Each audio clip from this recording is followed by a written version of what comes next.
19th July is an important date in Indian banking history because 5 decades back, 14 major banks were nationalized on 19th July 1969. Central Bank of India was largest bank among them. The second dose of nationalization was implemented in 1980 when 6 more commercial banks were nationalized.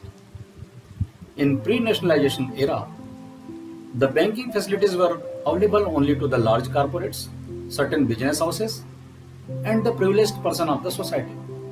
However, after nationalization, the doors have been opened to all.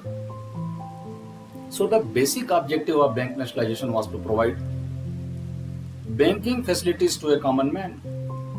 However, controlling private monopolies and reducing regional imbalances were the other objectives behind banks nationalization.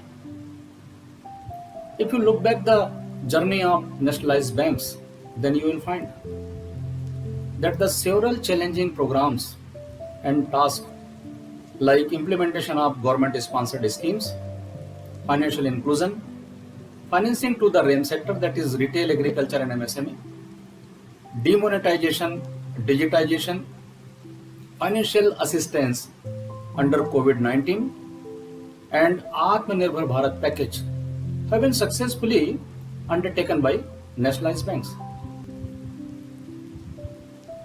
Moreover, the huge expansion of branch network has created large number of employment opportunities for educated youth in India. It is still a great source of employment generation. But nowadays, the nationalized banks are facing certain challenges. Particularly, the growing NPA is a great cause of concern. So with a view to address such challenges, government has taken several measures and the 4R strategy is one of them, which comprises recapitalization, resolution, recognition and reforms. Under recapitalization, the capital is being infused. Resolution through IBC 2016 mechanism. Recognition through AQR mechanism, that is asset quality review mechanism.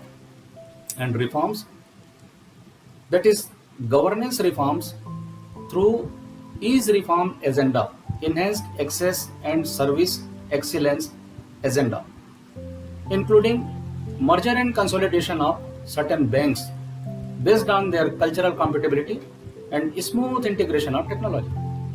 We hope that the steps taken by Government of India will certainly help the banks to improve their performance and make them more competitive.